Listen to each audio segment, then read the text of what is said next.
Is this hour of fluff ready to end? And are we ready to see another LSU Tiger hoist the Heisman Trophy? Mark Cumby says, here we go. No-brainer JD5. You know, that's what I thought, no-brainer Malik Nabers yesterday. So let's hope to God they did not let's hope to God that they did not make a stupid decision here and go with someone else. Who knows who that would be, but they went for Bo Nix probably over Jaden Daniels. It would be absolutely stunning. I think it would be everyone in the room would know it would be the wrong decision. I can't fathom something like that happening here. I can't fathom a stunning end to this night. I think this is going to happen how we expect it. Jaden Daniels is going to win this Heisman Award, but let's hope and pray they do the right thing here. The Harrison name got Marv Jr. that award. Yeah, well, I mean, is the Knicks name going to be able to overpower what Jaden Daniels did? I don't think so. I mean, we can be as paranoid and as freaked out by it as much as we want, but I think we should stop doing that. I think that type of thinking of they're just going to give it to Marvin Harrison Jr. anyway, I think that type of thinking online specifically infected a lot of how the voters thought. And you got to think that the voters are going to be looking at social media that's going to inform how they are going to spend their vote. So let's LSU fans need to start changing that narrative of defeatism and BS when it comes to that. The Burrow speech, they just showed it on there. I mean, that Burrow speech was just, can Jaden top it tonight? I mean, he doesn't have to. Who cares? He just get the trophy and say what you have to say, and, it's fine. But that Burrow speech was unreal. Is it Jaden Daniels' time? He's earned it. He's thoroughly deserved it. I can't fathom anyone else winning this award. And the second that Florida game ended, I think everyone collectively, nationally understood Jaden Daniels just won the Heisman Award.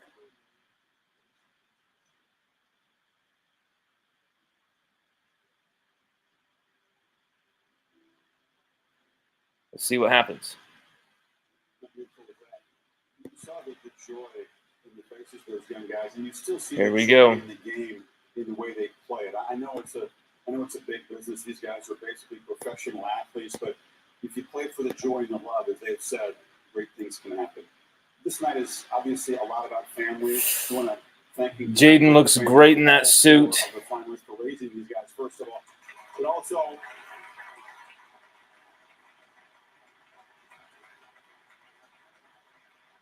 for sharing your stories and them with us and sharing your videos and the pictures that helped us build these guys through the years. All right, we've made them wait long enough. Time now for the announcement. And please welcome Here's the announcement. Winners on this stage. Mike Garrett, USC's first Heisman Trophy winner. Steve Spurrier. Steve Spurrier. The Gators, who coached Danny Werfel. And Gary Beeben, UCLA. Swing to the 1970s. Plunkett. Jim Wow. Plunkett, Rogers, Archie Griffin, two-time winner. Of Nebraska. Two-time winner. Archie Griffin from Ohio State. Mr. Dorsett. I mean, it used to be a running back award. People think, oh, it's just a quarterback award. It used to be a running back award. It just goes to the most valuable. I think over history of the Heisman, they've given it to the right. It's gone to the right guy. I mean, look, Doug Flutie, he's on the stage. He has to be there. Sometimes they've made certain mistakes, though. Marshall Falk should have won one from San Diego State. Next to him, Charlie Ward, Florida State. Yeah, Gino Torretta winning over Kevin Falk. Yeah. Ricky Williams, he belongs. What a beast.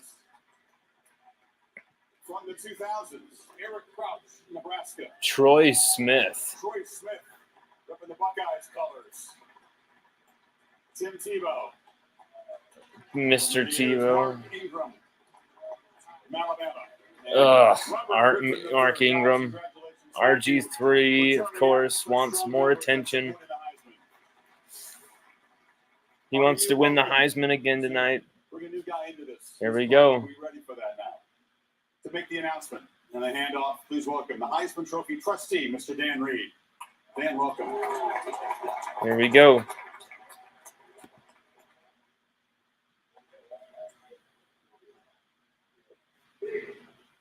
Incredible honor to stand between these iconic Here we go. representatives from the most coveted fraternity in sports and these four fantastic finalists vying to join them. Gentlemen, on behalf of the Heisman Trust, congratulations to each and every one of you. There. Yeah.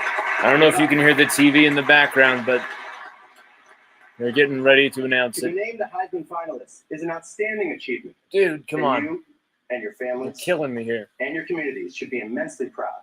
We are You very represent proud. the highest ideals Come on. of excellence, Come on. perseverance, and teamwork, and have inspired countless young people to strive to achieve their own dreams, whether on or off the field. But one of you is about to be immortalized as the next member of this elite and storied group and be forever associated with the legacy and ideals of the Heisman Trophy. Come on. This is the moment you've been waiting for. Give it to So, Jaden. Let's make some history. It is my great pleasure to announce that the 2023 Heisman Trophy winner is Jaden Daniels. Yes, Jaden Daniels wins the Heisman. Jaden Daniels wins the Heisman.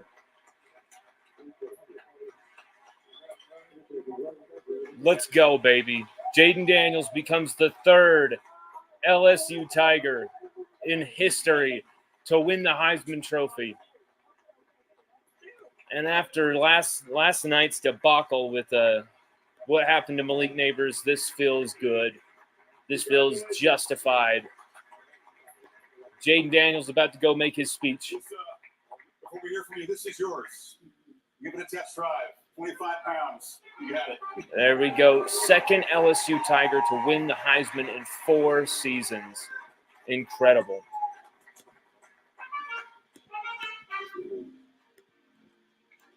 Ooh.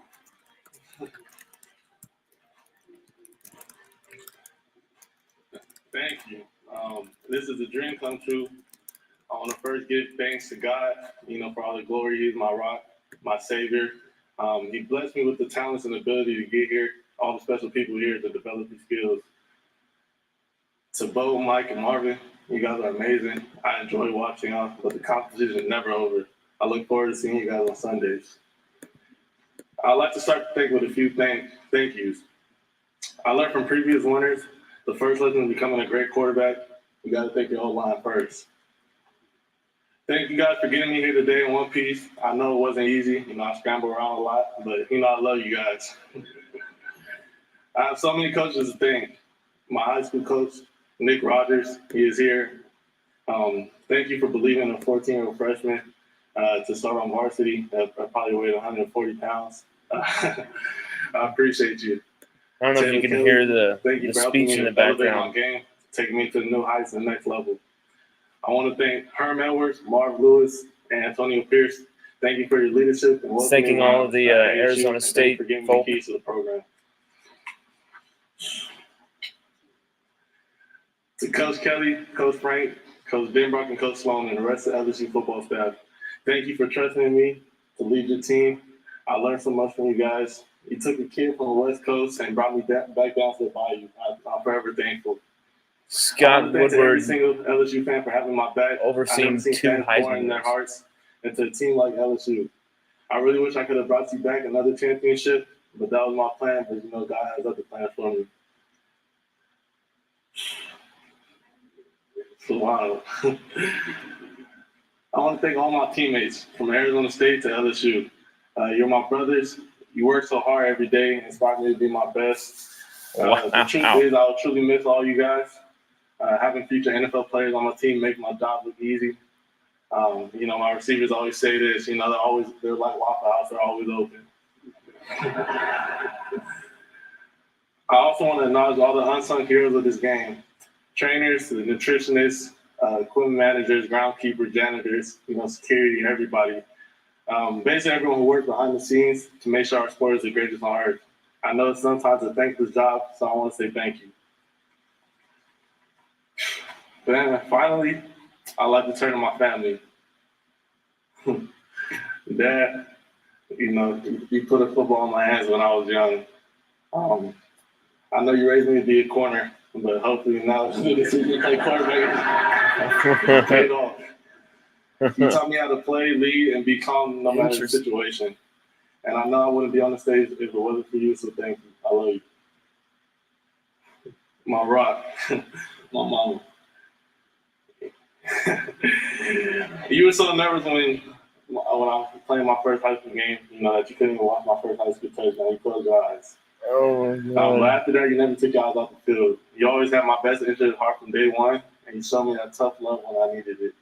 You instilled in me the hard work mentality that got me here, and you always told me to keep my eyes on the prize. You encouraged me to always better myself because you always believed in me no matter what. I graduated in 3 years. Epic. That's something that you pushed me to do. And here and now, I'm on this stage, and I love you, Mom. Thank you.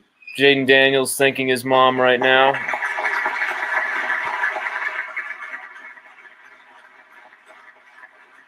They made the right call, finally. I want to shout out one more person, Sherman Wilson. He's in the stand somewhere. Thank you for everything you've done for me, bro. You know, pushing me no matter what. You might be annoying, but, you know, I love you, dog. He's thanking Sherman Wilson. That's awesome. Being a college athlete and winning He just thanked Sherman. I want to dedicate this award to every boy and girl who has a dream. With faith and hard work, you never know what's possible. They said I was too skinny, so I had to wait. They said I relied on my legs a little bit too much. So, you know what, I went to work, you know, completed all those passes, you know, had the season I had. So I thank everybody out there. And they said I was too quiet, so, you know, I became more vocal. I stepped out of my comfort zone, and now I'm here today. Daniels won so what did I learn from all this? with 503 first-place votes to 292 for Penix. So Penix got second place. Keep smiling and never give up on your dreams. I want to end a special thank you to Greg Brooks Jr. and his family. You gave me inspiration. He's thanking Greg Brooks Jr. And keep fighting. Thank you. Told him to keep fighting. He ended it with Greg Brooks Jr. and his family. Dedication to them. That's beautiful. Congratulations once again. That's a powerful message. To Marty Smith with some details on the voting. Thank you, Chris. I just met with our great friend Jaden Daniels is shaking the hands with legends right now. That he has now joined the Pantheon on 503 first-place votes. This is the closest Heisman vote since 2018. Jaden Daniels on 90% of the total ballots on which the top four were named. And the winner of the Heisman fan vote presented by Nissan is Michael Penix Jr. The Heisman fan vote? The fan vote winner was Michael Penix Jr. Strange. Bizarre. Jaden Daniels belongs. He deserves this. I mean, this is crazy. 2 LSU quarterbacks winning the Heisman in 4 seasons after decades of LSU being the place where quarterbacks came to die. The place where quarterbacks came to die. You know, Daniels, he didn't just come and win a Heisman here. His greatest achievement that might be looked at back on, maybe, you know, the manner in which his 10 wins during year one kind of calmed LSU's really troubled, scandal-laden waters amid that, you know, transition from the Coach O to Brian Kelly era where things were just very uncertain. Things were very much up in the air.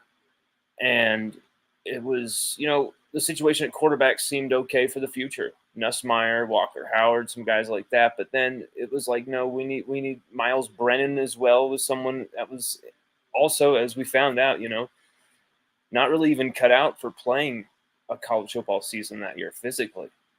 And he wasn't ready for it mentally. And he was going to be on the roster as the likely starter. And you think after a few months of working with them, seeing what was going on, Kelly was like, we need someone else. So he goes in the portal and gets Jaden Daniels because he also can see the offensive line. We need someone who can move too, or they're going to get killed. And Jaden Daniels still survived, 66 sacks over 2 seasons, hit far more other times, forced to scramble so many different times. I mean, the numbers are crazy on how many hits he had in those seasons. And we can just pull it up right now.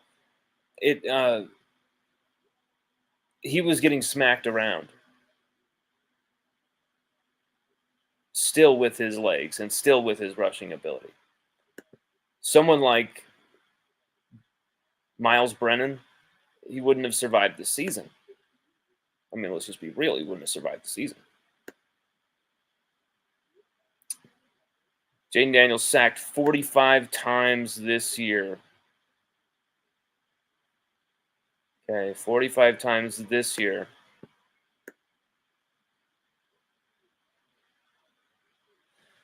Sorry, 45 times last year, 21 times this year. So major improvement. I was about to say, that seems an awful lot.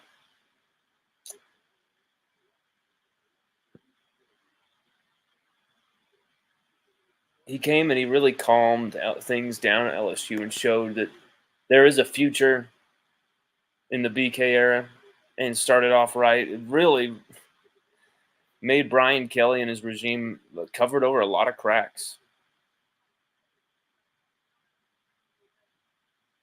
And obviously the defense this year could not be covered over, could not be hidden. He still won 8 games for a team, 9 games for a team that had no business winning 9 games with a defense like that, even with Jaden Daniels. And that's just how good he was. He played against 2 opponents every single week. But he also, you could argue he kind of got rid of the shadow of Joe Burrow's legacy at LSU for quarterbacks. There was some every quarterback in the post-Burrow era, whether it was Miles Brennan, Max Johnson, even TJ Finley at one point, they all, and Nussmeier as well, kind of got caught in this trap for a second. They would all ask them in interviews, talk about how they were fixated on Burrow, kind of kneel at the Burrow altar and say, oh, I want to be a quarterback like him. Jaden Daniels never really did that. Anytime he was asked questions about Burrow, which was rare, he would kind of be like, yeah, nope. Kind of just like, yeah, I'm a different quarterback. I just worry about what I can do.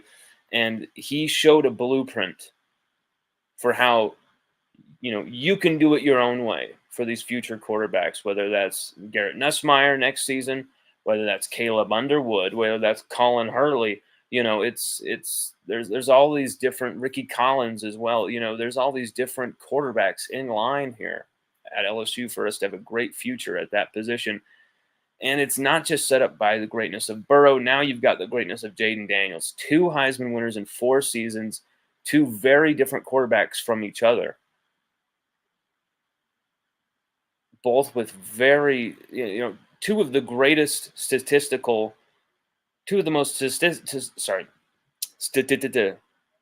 these are 2 of the most statistically dominant and award season honored quarterbacks in college football history. And LSU have had 2 of them in 4 seasons. 2. We've had arguably the 2 most statistically dominant quarterbacks in college football history over a span of just 4 seasons. The other one they were starting. I mean, that's just crazy. That's something mad. That's magical. And I know LSU had 2 seasons where it was 500 season and under 500 season, and things were really plummeting. But Jaden Daniels really came in, and with a porous offensive line, 2 freshmen at left and right tackle, 2 freshmen blocking for him and playing actually probably some of the best offensive line play of last season, but still, nonetheless, lack of depth at offensive line, getting hit, knocked around all over the place, and he was able to produce a gem, taking us to an SEC title game in year one. And I think that's what will make 2023 for now and all eternity. Now that Jaden Daniels has that piece of history in his hands, he is now the 2023 Heisman winner. No matter what John Calzano, no matter what Ryan Leaf or any of these foolish haters of Jaden Daniels have to say about it, he is going to be that Heisman winner. No one can take that away from him. But what really is interesting to me, and that may last just more in the grand scheme of things, is the way that he has transcended the quarterback position at LSU. He's made it go from just, there was the one guy named Joe Burrow who came, and he was a transfer. He wasn't from Louisiana. They can make all these arguments. And he just had that one magical season where he had the two greatest receivers ever together, all this stuff.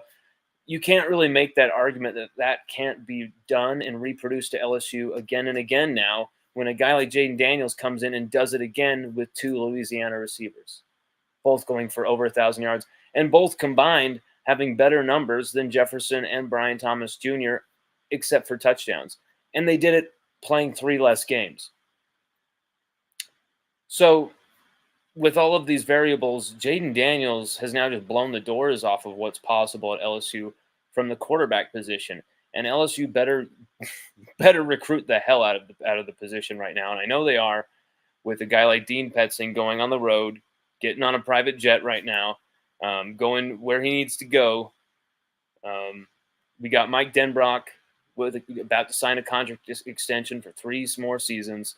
It's just LSU is a program predicated on solid, strong defense, and we chose the worst season to be the worst. There's no other way to say it. We picked the worst season to be the worst defense possible. And Jaden Daniels should be winning that Heisman Trophy in nearly landslide numbers, because not only was Jaden Daniels the best player in college football, the most valuable, the most explosive, all that stuff, he's also on a team that's going to vie for a national championship. That's where LSU should be this season. And instead, we got to watch a subpar Alabama team that Jaden Daniels was knocked out of facing in that game when, it was 28-35. We were up 28-21 at one point in that third quarter, and our defense just could not stop anyone. We let Jaden Daniels down this season because this is a guy winning a Heisman, and he should have never played on a team with 3 losses. This should have never been a 3-loss team. Malik Nabers, Brian Thomas Jr., Logan Diggs, injuries. If injuries don't get in his way, that kid goes for over 1,000 yards. There's just so many things this season where you look at that offense and you just go, 46.4 points per game, only 2 points shy of the 2019 points per game numbers. I mean, Jaden Daniels putting up 412 total yards per game. He's averaging 10.7 per play, 8.4 per carry. I mean, these aren't numbers that just beat for this season, number one. These are numbers that beat, 2021, 2022, 2019, all of those seasons. 8.4 would have been the highest in yards per carry for Jaden Daniels. It's astounding, some of the numbers that Jaden Daniels has put up. And this is 4 years after Joe Burrow put up outrageous numbers himself. Numbers that no one will touch. I mean, 5,600 something passing yards, 60 passing touchdowns, 5 rushing touchdowns, 368 rushing yards. And then Jaden Daniels comes in, becomes only the 5th player in SEC history to score 50 total touchdowns, just under 5,000 total yards, becoming the only player in FBS history to have 12,000 passing yards and 3,000 plus on the ground as well. I think you have to say right now that Jaden Daniels is the greatest dual threat signal caller in the annals of college football. I mean, you can say Michael Vick, and Michael Vick actually played in a championship game with Virginia Tech against Florida State, and he balled out in that game. But Michael Vick didn't win a Heisman. Jaden Daniels just won a Heisman. He did it in the SEC. He took LSU to an SEC championship game where we were coming off a season with all the transfers. There was no way that team should have made an SEC title game. And they did in emphatic fashion the way they beat some of these teams. LSU's comeback down by 10 against Ole Miss. I mean, that's another thing about Jaden Daniels. He led LSU on a variety of 10-plus point comebacks against Mississippi State last year, against Auburn last year. The Jay Ward and B.J. Ojulari turnover, scoop and score play contributed to that. The Ole Miss game, the Florida State game in week one would have been one of those games if Jaden Daniels could have completed that comeback with a PAT. Instead, the block of that PAT basically cost Jaden Daniels a week one win there against Florida State and chance to really start things in the right way. LSU would have had 11 wins in week one. Technically should have. Absolutely no reason why we didn't. And it's all because of just terrible coaching that LSU continues to allow to erode their staff. Last year it was Brian Polian. Some would argue Mike Denbrock didn't know how to coach offense, and it seemed like Mike Denbrock was the one that everyone wanted out. And Matt House was the Broyles Award finalist and the guy everyone thought was great. My, how things have changed. How the tables have turned with Matt House being the public enemy number one and Denbrock being the guy that we must sign to a lifetime contract. So there's been some questions about coaching. And when you have a player like Jaden Daniels, you have to maximize what you have. You have here a dude who's transcendent. LSU had to win a championship this season. Brian Kelly, in his tenure, I think this will always be a season we look back on as what if. But, we can also look back on 2022 with what if. If LSU had just beaten Texas A&M that season, we would have been in a college football playoff. Had we survived A&M last year, we would have been in a college football playoff if we beat Georgia in that SEC title game. And, beating Texas A&M in that game probably means that Jaden Daniels also doesn't get hurt either. Because the reason we lost that game was Daniels got walloped multiple times by A&M defenders, which knocked him out of that game, got him injured. And he only by the grace of his toughness was he able to gut through the first half there against Georgia in an SEC title game, which we were there, we watched, and we saw Jaden Daniels slicing and dicing Georgia with the passing game. He was incredible passing the ball in that game. And it was a preview of what was to come, really, with this offense. I mean, imagine prime Kayshon Boutte on this offense still with Malik, Brian. I mean, ridiculous. You wouldn't have had all the drops from Kyron Lacey, and I think Boutte would have put up like 9-10 touchdowns. It would have been ridiculous. It was an offense that will be remembered as the second greatest offense in LSU history, but also where it ranks in college football history. I think they've got to be fair, even though LSU lost 3 games. It wasn't because of the offense, and the offense must be judged fairly on what they did on their own merit to win games the best that they could. And the numbers speak for themselves. 46.4 points per game only 2 shy of what the 2019 offense was able to do. Jaden Daniels throwing for 40 touchdowns, just under 4,000 yards. The way he was also a 1,000-yard rusher. Logan Diggs put up 600 plus on the ground as well. I mean, Kyron Lacey, our third receiver, had 7 touchdowns himself. So, I mean, Malik Nabers, Brian Thomas Jr., you know about them, both going over 1,000 themselves, going for 28 touchdowns combined. It was a special, divine type of offense, and it should have been an offense that played for a national championship, like straight up. And we will remember this season with a lot of mixed feelings.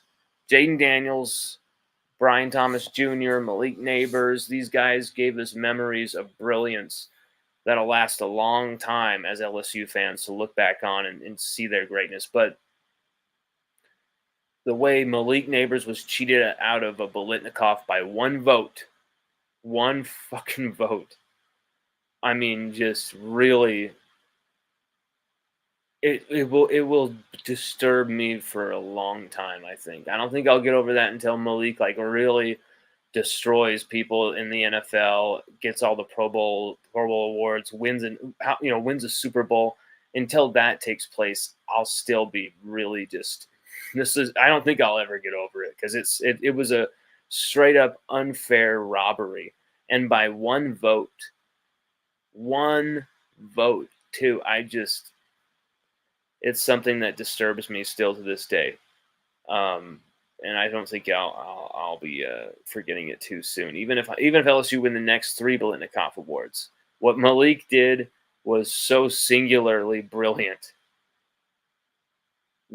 10 catches, 171 against Alabama. How much do you think Marvin Harrison gets against Alabama? He had 18 against Indiana. He only had 25 against Notre Dame, 32 against Rutgers. Both of those are top 25 defenses. So you see him being shitty against Indiana, who are a shitty team, and then you see him being shitty against actual good defenses. So, I mean, he had 162 yards against Penn State, a very good, I think they had the number 1 defense, and so he had a great game there. But Malik was great week in, week out. This guy had 4 games under 30 yards, 35 yards receiving.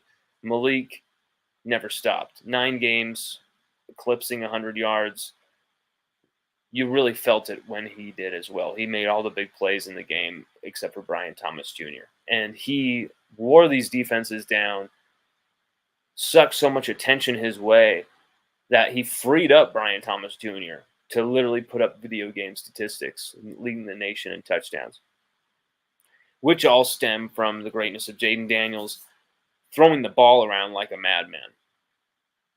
The growth Jaden Daniels made from year 1 to year 2 passing the football it might be the most stunning part of the Daniels story,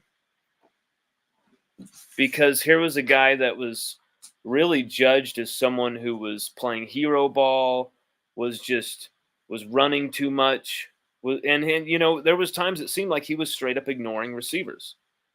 It felt like there was times he was straight up ignoring wide open receivers, and it was like, what's going on, Jaden? You just had this guy or that guy wide open for like a 50-yard bomb. What's going on, bro? And it felt a little strange. Like, why is he not hitting these guys? You go back and you watch the tape. There's a lot of times he's seeing the pressures before we sense them. And that helped. And he knew, if I, get real back to make this throw, I'm going to absolutely get destroyed here. And I might have to be out of this game. Because these guys are already knocking the shit out of me. I'm already taking hits left and right.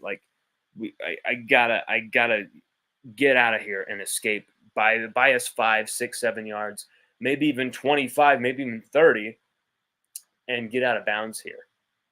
Buy us some breathing room here. Get my young offensive linemen some breathing room here. That was such a weapon for LSU. Such a weapon. And people didn't realize that was his legs were the reason we won 10 games. in year one. His legs were the reason we got to an SEC championship game in year one. His legs were the reason we were able to survive against Alabama, beat Alabama. They could not deal with his legs. They couldn't deal with his arm either, but his legs were absolutely carving them up. You move to this season where Jayden Daniels just takes it to the limit, where you look at what he did against Florida. Becoming the only player in FBS history to throw for 350 plus yards and rush for 200 plus in the same game. And he absolutely milks the Gators for 606 total yards, the most in SEC history. I mean, you go through the records that he's broken. You go through the names that he is passing on in these record books, and it is simply stunning upon stunning what he's done. Because it's not just, rushing the ball around, putting up a ton of rushing yards. He is cooking these teams passing the ball deep down the field, putting it on a dime, on a line, right? Just he's putting it on a signpost, right, for these guys. In stride, Brian Thomas Jr., deep balls for him, right up in the air, contested catches, hitting Malik Nabers over the middle, hitting Malik Nabers in the corner of the end zone, putting it where only his guys can get it. His touch, his accuracy, his efficiency is the greatest in FBS history at the 208 QBR rating. 208 QBR rating. Beating Kyler Murray, Joe Burrow, whoever you want to name, he's above them in QBR rating. The efficiency of Jayden Daniels, 10.7 yards per play. 10.7 yards per play. Who does it? Who averages a first down, more than a first down, every single play? Jayden Daniels does. So basically, in 9 plays, he's scoring a touchdown on average. And I bet that average is probably even higher at this point. These were beyond video game numbers. These are numbers of video game player. You're creating a player, a dual threat guy. You can't even imagine your quarterback being this flawless, because Jayden Daniels was flawless for LSU. 4 interceptions. I think 3 of those off batted passes. This is a season where the defense gave LSU 3 defeats. This is a season where our offense had to play against 2 defensive opponents every week. The one on the other sideline, the one on the field they had to face, and the one on their own sideline. And that is the shameful marker, the shameful mark of the beast that this 2023 defense will wear forever in LSU history, college football history, that they cost a Heisman winner, Jayden Daniels, a chance at a national championship. And I'm telling you what, I don't know. I don't think, Jayden Daniels is going to be able to pass Joe Burrow's passing yards from 2019. But if he's able to play 3 more games, an SEC championship game, a semifinal, and then a national title game, just like Joe Burrow, he's passing Joe Burrow's touchdowns of 65. I guarantee it. 50 touchdowns, he'd need 15 in 3 games. Yeah, I think Jayden Daniels would be able to do that, considering he was putting up 8 in one game at one point. There's a lot of people calling him a stat padder. He didn't just pad the stats against a Georgia State or a Grambling. He was padding the stats against Alabama. He's padding the stats against A&M. He's padding the stats against Florida. He's padding the stats against Ole Miss. Padding the stats against top 10 Missouri. I mean, this is a guy who went through the gauntlet of the SEC schedule, just like any SEC quarterback, and absolutely dominated. From wire to wire, wore their teeth around his neck. This is a guy who collected their scalps. I mean, Jayden Daniels defaced and erased and replaced the minds of his vanquished opponents. Look at what he did to Dallas Turner. He made Dallas Turner go so stark raving mad, crazy. He tried to kill a man on a football field in public. So, I mean, like, Jaden Daniels is unstoppable as a player. He's unstoppable. When you compare Joe Burrow, Jaden Daniels, the only thing I would say is they're impossible to compare. Just enjoy both of what they've accomplished. They're arguably the two most awards honored and statistically dominant quarterbacks in college football history, definitely, obviously, in LSU history. But what really is special about both of these guys, and then you go Jaden Daniels, is that he was able to take he was staring the Joe Burrow history shadow right in the face. And no one really expected him to be on that Heisman stage in preseason. Outside of maybe the LSU, outside of LSU fans, deep Jaden Daniels fans. And he just went and he made his own name, took his own hit. Like, it's just the echoes of Joe Burrow are all over the place. And it's the same thing that LSU can sell on the recruiting trail. Like, look at what we have done. We are an obvious destination for building a brand, building greatness on the field, off the field. This is an obvious destination for winning and winning awards, recognition, putting your name high from a fourth-round pick when he arrives at LSU up to a third-round pick at the end of last year. And now Jaden Daniels is a top 10 pick, bona fide top 10 pick. Joe Burrow made himself a first overall pick from a guy that wasn't even going to be drafted. That is what is possible at LSU, and that's what they can sell on the recruiting trail to any quarterback. And if I'm a quarterback, I'm going to buy that because the circumstances between Burrow, Jaden Daniels couldn't be more different. Jaden Daniels was a lot more successful, had a lot more playing time on the field than Burrow coming into his time at LSU. Both had so much to prove, but the 2 seasons they had, you can say the evolution, with both, they went from kind of middling numbers and semi-success to jumping out and blowing up. But, like,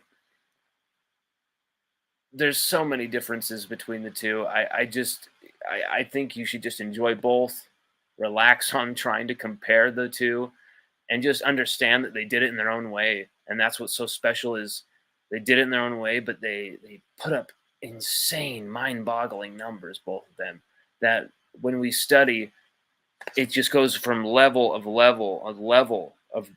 greatness, just one level deeper to the next with each of these numbers. The stats of Burrow just continued to boggle the mind still 5 years after his last season in college football. And now Jaden Daniels has been blowing people's minds with his passing over 20-plus yards, 22 touchdowns, 0 interceptions, I think it was just under 1,800 yards passing, deep balls, over 20-plus yards. Just incredible.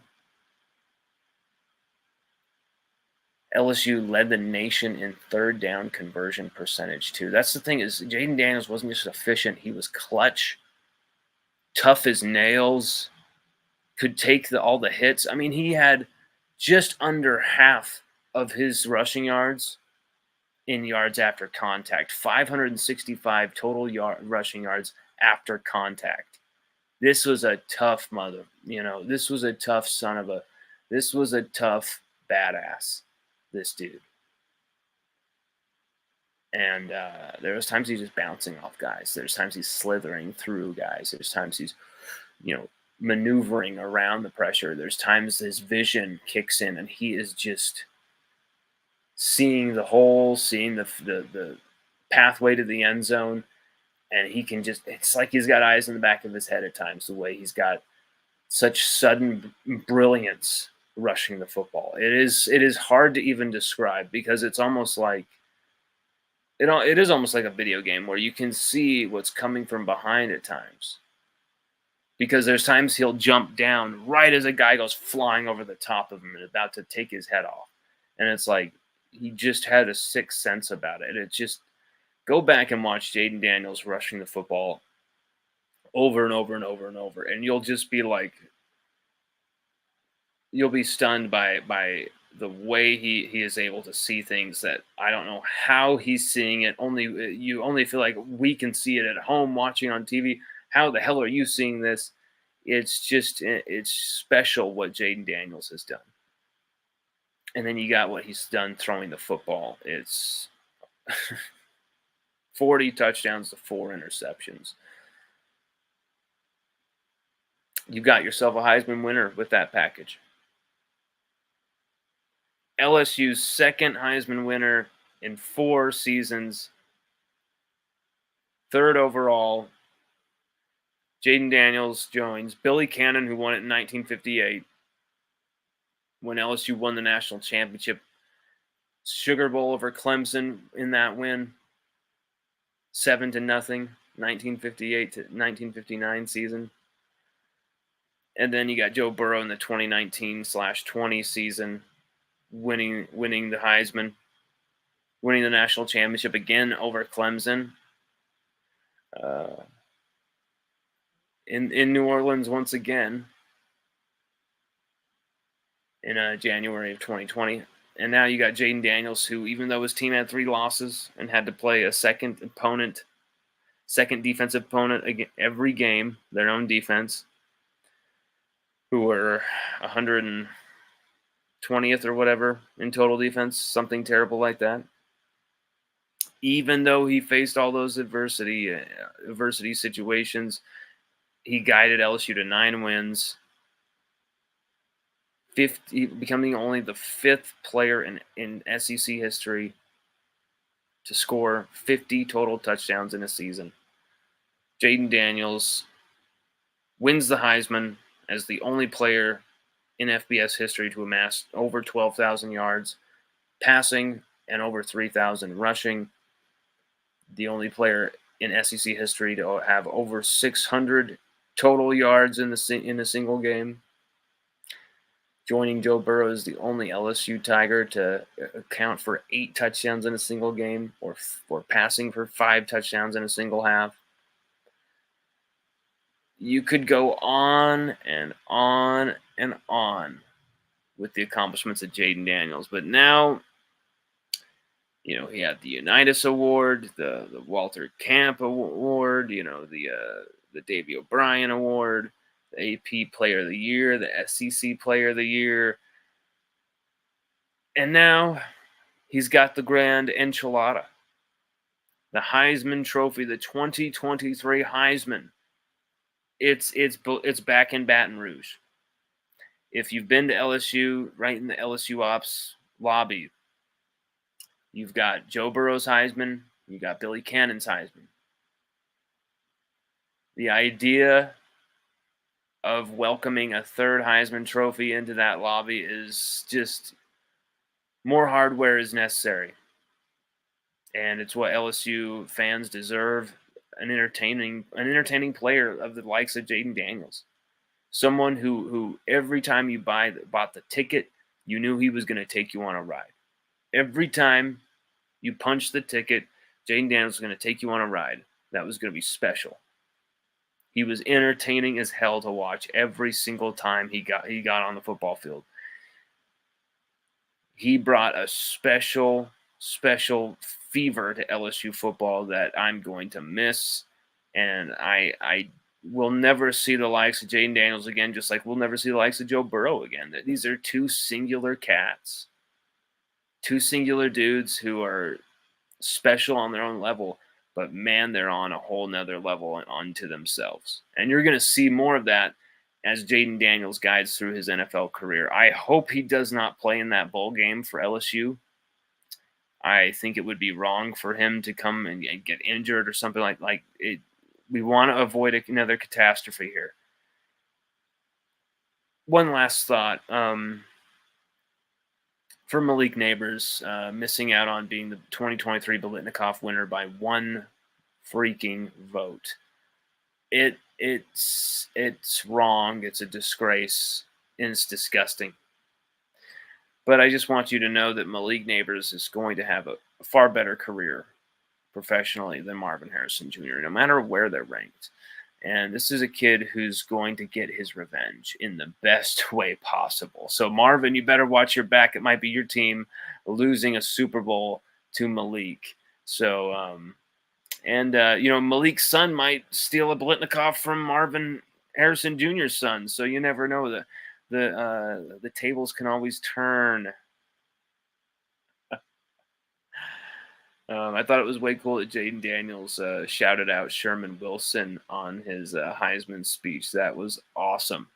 That dude deserves it. Love Sherman. One of the awesome people. One of the truly good people around college football. LSU got to hold on to Joe Sloan because Joe Sloan did a lot of good here in prepping Jaden Daniels for what he has accomplished and what he has become this season. But Tulane are going hard after him. They're going to give him a lot of, some big promotion, a lot of money. So LSU need to pay the man and pay him big time here. You just want another Heisman winner. You just want another Heisman in 4 seasons, 2 Heismans in 4 seasons, 2 under Scott Woodward, athletic director. Like, pay the man, keep him there. It was a big mistake to let Joe Brady leave the program. It would be a big mistake to let a guy like Cortez Hankton leave, let a guy like Joe Sloan leave. Keep the guys who have been proven that they have strengths at development, at recruiting. Keep them on staff no matter what. Brad Davis is another guy. If you have to offer an assistant head coach job to Brad Davis to keep him there at LSU, you do it. There are guys who've been proven in their development and recruiting. Frank Wilson, Cortez Hankton, Mike Denbrock, obviously. Dean Petzing is another one I would say. That's the guy who's always talking to JD5 on the sideline, connecting him with Mike Denbrock. That's a guy we need to keep on staff. That's a guy who's been with Kelly for quite some time. So, a lot to celebrate. But going into the future, LSU need to keep this train going because they could have a Heisman candidate quarterback year in, year out here. I know that sounds crazy. Sometimes things don't go your way, yada, yada, yada. LSU could do this, where they have a Heisman candidate in that chair from the quarterback room every single season. Why not? Tell me why not. Tell me why not. $1 Million Mullet says 100% agreed. Seriously, every season, LSU could have someone in that chair. I'm not saying a guaranteed Heisman winner. I'm saying look at the names LSU've got on their roster or guys expected to sign for LSU in the near distant future. If LSU are not able to develop another guy who's going to sit in that chair from that group, Nussmeier, Ricky Collins Jr., Colin Hurley, possibly Caleb Underwood, that would be because we let Joe Sloan walk out the door. That would be probably the only scenario that would happen. And then Mike Denbrock leaves as well. Injuries, things like that. One of those guys, you would think, would have to be the next one to sit in that chair for LSU. And if it's not one of those guys, you damn well know it's going to be another transfer. Because that's the thing is Kelly's going to go into the transfer portal and get another guy for this roster. You can bet your bottom dollar. Brian, you've heard it here first from me. Brian Kelly will go and sign a transfer portal quarterback, no matter what. No matter what they view about, the stability of Garrett Nussmeier or the capability of Garrett Nussmeier. Garrett Nussmeier could throw for 600 yards in this bowl game against Wisconsin. They will still pursue a transfer quarterback. So could LSU be the premier transfer destination for the next great transfer quarterback who's ready to come in and do it in 2 years, do it in 1 year? We'll see, but it worked for Joe Burrow, and now it's worked for Jaden Daniels. Once again, LSU win a Heisman Trophy for the fourth time. For the second time in 4 years. For the third time ever, LSU win the Heisman Trophy. We've got a representative for the winning the Heisman. Jaden Daniels, Joe Burrow, Billy Cannon. It's just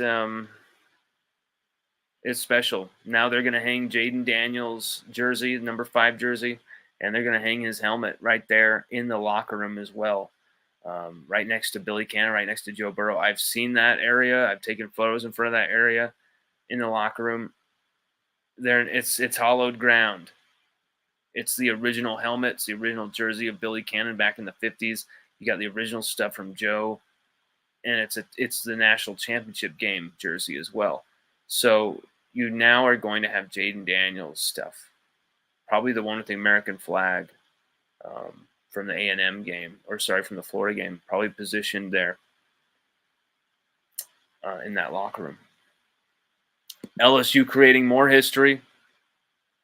LSU getting more hardware. And LSU getting another Heisman winner. It's a very special night. Celebrate it, drink it in, and put on a lot of Jaden Daniels highlights. Or better yet, read all of our articles about Jaden Daniels. We actually just, the second the award was announced, we're able to post our Heisman Trophy winner award article. So there's that on LSUODYSSEY.com. It was already live the second we went live here, and you probably joined us through the link there on the bottom of that article page. Either way, thank you for joining us. There's so many of you I can see watching this right now. If you have any questions or comments or anything, you can definitely post that, and we'll get to them. Shay says that Shambolitnikov kills the vibes a little bit. Yes. That was really disappointing and disgusting for me to see someone who I've known and root for 5 years now, to see him robbed of an award that meant a lot to him, that he worked so hard for, and given to a dude by one vote who was only in that position because of the prestige of his last name, not really his own on-field accomplishments, whereas like Rome Odunze even beat him with a lot of stuff.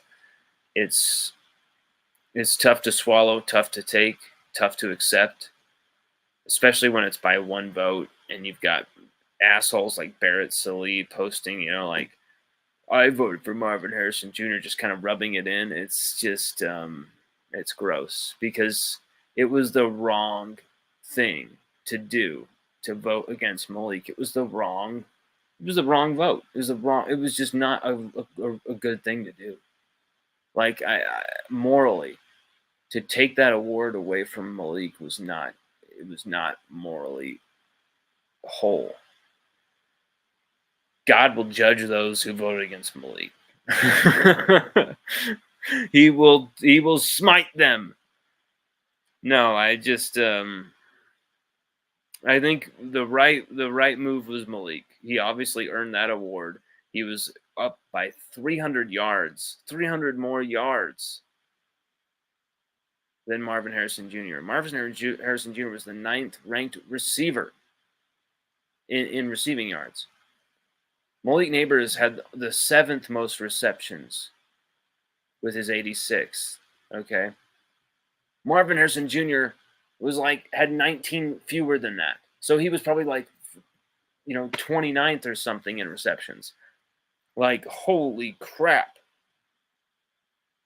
How can you justify? How can you pretend that is even remotely okay to not give this young man this award? Did he have to beat the Josh Reed record to get this award? He seemed to feel like it, Malik, in that moment. It felt like he knew, I've lost the Biletnikoff. And he lost it by one freaking vote. I really do think and wonder, had that holding call not been called against him, against Kyron Lacey. Malik gets like a 60-yard touchdown on that play. He gets one more touchdown than Marvin Harrison Jr., and he finishes with the Josh Reed receiving yards record in his hands. He's now the #1 all-time LSU receiver in the program's history. More than Jamar Chase, more than Justin Jefferson, more than Wendell Davis, more than all these dudes. He stands alone. And now also as receptions leader. That would be a resume that, like, I think would at least get him 10 more votes. Obviously at least a couple more votes to get over the top. But that play will bother me for a long time. Because Kyron Lacey doesn't quite hold him, but he goes back again to engage the guy and block him again in a kind of illegal, slightly way where he's kind of pushing and tugging on the outside of the shoulders. That in that position as a player, they're going to see this and throw the flag.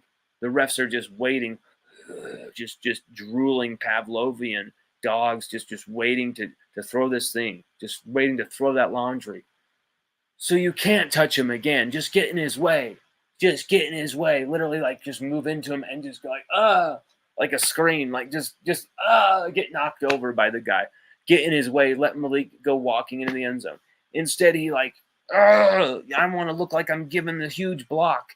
And it screws the whole thing up. You can see Malik almost like lose his mind and start just kind of jogging into the end zone. Like, no, like he knew his big play was going to be called back to the mark, which luckily, unlike the NFL, it didn't take all of the yards Malik had gained off the board. It only took, half of them or something. But that play bothers me. It haunts me. And there's another play. Malik had, I believe, a 30-yard touchdown where they called it back for a holding on Brian Thomas Jr. that was an actual kind of egregious holding by Brian Thomas Jr., kind of a stupid play. And then Brian Thomas Jr. scores the touchdown on the next play. So it was kind of like, damn, man, like that's 2 touchdowns taken away from Malik. Malik would have had over like 500 more yards than Marvin Harrison Jr. With those plays, you can't even begin to justify taking that award away from him. And you really couldn't on the face of it already. But they did by 1 fucking vote. And it bothers me. It gets under my skin. And Chelsea's sick of hearing me vent about it. I know that. I bet you are too. But Shay, you picked that scab, and I could go off and off and off about that bullshit.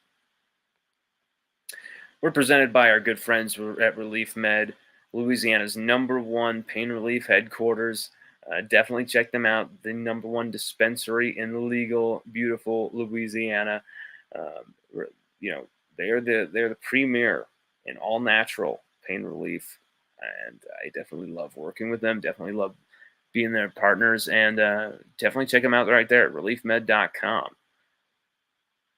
Everybody, Jaden Daniels crowned the 2023 Heisman winner, becoming the 3rd LSU Tiger to win the award, to hoist the trophy aloft. It is a special night. It is a beautiful night. LSU dominating New York City. It's purple and gold all over the Empire State Building, all over downtown, Times Square, shrouded in purple and gold. For the 2nd time in 4 seasons, LSU are starting to make this a habit here. Heisman winning quarterbacks. Everybody check out our latest article there at LSUODYSSEY.com, which was posted the second we went live. That's right. We can just, our brain is an AI machine that just writes words for us. We're cheating. The article is there live, and you can definitely follow it up with this if you missed the first part or whatever. Your comments were notable throughout this showing, as so many of you have viewed. Thank you all for viewing with us and for hanging out with us. And everybody, celebrate and get crazy on a Saturday night. LSU have another Heisman winner. Congratulations to Jaden Daniels. Congratulations to his family. This young man worked his ass off for this. He deserves this. And It's the right thing to do. It's the right thing to give this young man this award, and so happy for Jaden. He is the 2023 Heisman winner, and isn't it beautiful?